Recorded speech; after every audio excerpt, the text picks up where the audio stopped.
souhaiter le bienvenue, bien entendu, à la dernière Assemblée publique de l'année 2023 pour la Société de transport d'Outaouais. Alors, sans plus tarder, je vais laisser la parole à M. Charles Vizina pour passer l'ordre du jour de différents points. M. Vizina. Merci, M. le Président.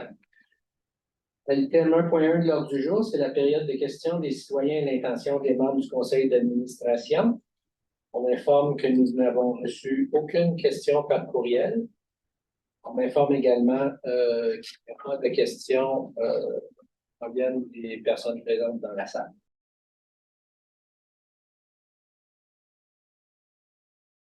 Bonsoir et bienvenue au point de presse qui suit l'Assemblée publique du conseil d'administration de la Société de transport de l'Outaouais. Alors, sans plus tarder, je cède la parole au président du conseil d'administration, M. Jocelyn Blondin.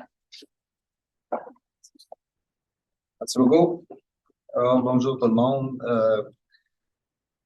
Je vais profiter le dernier conseil d'administration, bien entendu, pour remercier toute l'équipe de la STO.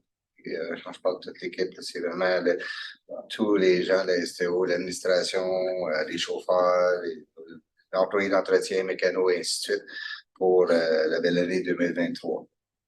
On va faire un petit bilan, on va essayer de faire un petit bilan là, de nos belles réalisations au cours de l'année qui vient de passer. Vous avez vu dans les dernières semaines, on a des nouveaux partenariats avec 4 salles de spectacle de la ville de Gatineau, avec leur billet d'entrée de ces salles de spectacle-là. Entre autres, il y a le Cabaret La Bajoche, le Théâtre de l'Île, l'espace René Beauveau et la salle de spectacle aussi de salle Jean-Després. Ces gens-là vont pouvoir profiter du transport en commun gratuit pour se rendre à ces spectacles-là. Alors, c'est une autre belle nouvelle de partenariat. Aussi, ce printemps, il y a eu aussi un autre partenariat avec le centre de service des portages d'Outaouais qui a adhéré au programme employeur avec la STO pour encourager, bien entendu, le plus d'employés à utiliser le transport en commun. Alors, ça aussi, c'est une belle nouvelle. Les dernières 5 années, on a eu le service Vélobus et cette année, on lance ce projet pilote. On va garder les supports à vélo tout l'hiver. Alors, on espère que ça va bien fonctionner. Ce projet pilote, on va voir comment est-ce que ça va aller aussi. On a aussi le livre accès jeunesse qui a été reconduit pour une 2e été consécutive. Alors, c'est un autre programme pour les étudiants secondaires pour la gratuité. Aussi, cet automne, on a inauguré le prolongement du Rapibus jusqu'au Bois-Lorrain, en passant par la nouvelle station du lac Beauchamp, qui est super beau avec le sentier qui se rend jusqu'au lac Beauchamp. Et on a aussi, d'ailleurs, reçu un prix de l'ATUC pour le côté environnemental, la conception du Rapibus à la hauteur, justement, tout près du lac Beauchamp. Alors, ça, c'est un autre des beaux côtés de nos réalisations au niveau du Rapibus, de sa confection. Toujours dans le Rapibus, on garde le cap toujours sur l'opportunité du prolongement vers l'aéroport. Alors, on envisage très bien les sondages jusqu'ici qu'on a réalisés avec la population sont positifs. Et aussi, on a également cet automne, dans le projet du tramway, on a déposé le rapport final des études complémentaires.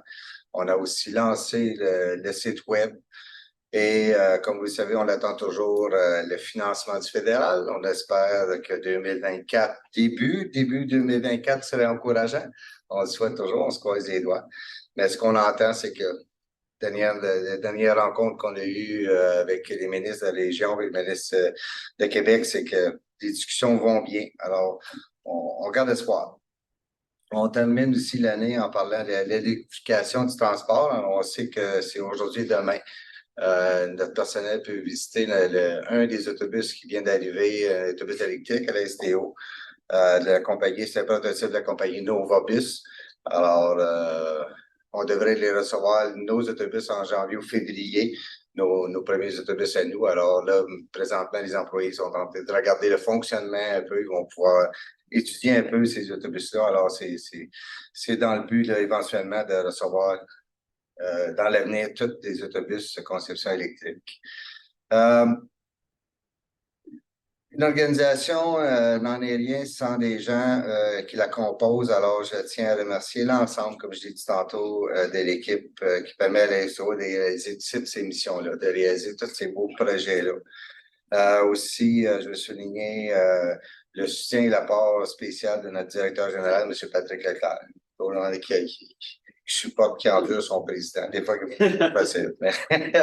Mais je tiens à le remercier pour son aide, son partenariat et tout le personnel aussi là, qui peut soutenir le conseil d'administration, notre bon conseil d'administration. Je pense qu'on travaille bien en équipe et on a une belle équipe. On va continuer encore les prochaines années. Le temps des fêtes aussi approche rapidement. Je vais annoncer à la population qu'on a le libre accès gratuit pour le 25 décembre, Noël, et pour le 1er janvier. Et aussi, pendant la période des fêtes aussi, on n'oublie pas aussi, vous avez la tarification famille, tous les enfants de 12 ans et moins ont la gratuité s'ils sont accompagnés des adultes. Alors, je vous souhaite à tous et à toutes un joyeux Noël, un bon temps des fêtes et surtout une belle année 2024 en santé. Merci beaucoup. Alors, merci beaucoup, M. Blondin. Je vais ouvrir la période de questions. Donc, on a avec nous, je regarde sur la plateforme Zoom. Je vais commencer avec Patrick Foucault de Radio-Canada. Patrick, est-ce que vous avez des questions? Bonjour, oui, peut-être une question sur l'état des négociations en ce moment avec les chauffeurs. Évidemment, je sais qu'on ne peut pas rentrer dans les détails, mais je voulais entendre votre niveau, je ne sais pas moi, de confiance. Mon approche du 20 décembre, c'était la date à laquelle également les chauffeurs peuvent entrer en grève. Donc, est-ce que ça regarde bien pour qu'on s'entende d'ici là, à vos yeux? Oui, écoutez, ce que j'entends, c'est que les négociations se poursuivent. Alors, pour moi, c'est un bon signe. On l'espère, bien entendu, d'arriver avec une entente avant les fêtes. Ça serait un beau cadeau de Noël pour tout le monde. Alors, mais jusqu'ici, je dois vous dire que ça va bien. Il y a toujours des dates de négociation et ça se poursuit. OK, donc il y a eu d'autres, parce que je sais qu'il y a 2 semaines, quand on en parlait, il n'y avait pas encore de prévu, en tout cas, d'autres dates, mais là, vous me dites qu'il y a d'autres dates qui s'ajoutent et qui devraient avoir lieu d'ici le 20 décembre. Effectivement, oui, puis ça se négocie, je sais pas, au moment qu'on se parle, je crois, mais oui, ça continue, on continue à se parler, puis ça va bien. OK, je vous sens optimiste. Oui, j'espère. OK, très bien. Ben, c'est tout. Merci beaucoup. Merci. Merci beaucoup. Je me tourne vers Annie-Rose Deschâtelet du quotidien Le Droit. Est-ce qu'Annie-Rose, vous avez des questions pour M. Blondin et ou M. Leclerc? En fait, je m'en ai aussi vers la grève, mais je sais qu'on ne peut pas donner de détails, mais est-ce que par curiosité, on peut savoir peut-être les dates des négociations dans les prochains jours? Ça s'enligne pour être quand? Est-ce qu'il y a encore des... Je sais qu'initialement, le syndicat, c'était entre autres la conciliation travail-famille au niveau du salaire que ça achoppait. Est-ce qu'on avait fait d'autres offres? Juste peut-être un petit peu plus de viande autour de l'os. Vous allez comprendre que je ne rentrerai pas dans les détails de négociation. Je ne peux pas jouer ce rôle-là. Mais je peux vous dire que présentement, ils sont à la table de négociation. Il y a des dates de prévues le 18 et le 19 aussi. Et tant qu'on se discute ensemble, ça regarde bien. Mais dans les détails, je n'embarquerai pas dans ça. Il n'y a pas de souci. Merci beaucoup. Merci. Excellent, merci. Alors, c'est ce qui met fin au dernier point de presse de 2023. Alors, on se donne rendez-vous l'année prochaine. Prochaine assemblée publique, c'est le jeudi, le 25 janvier 2024. Alors, merci et joyeuses fêtes.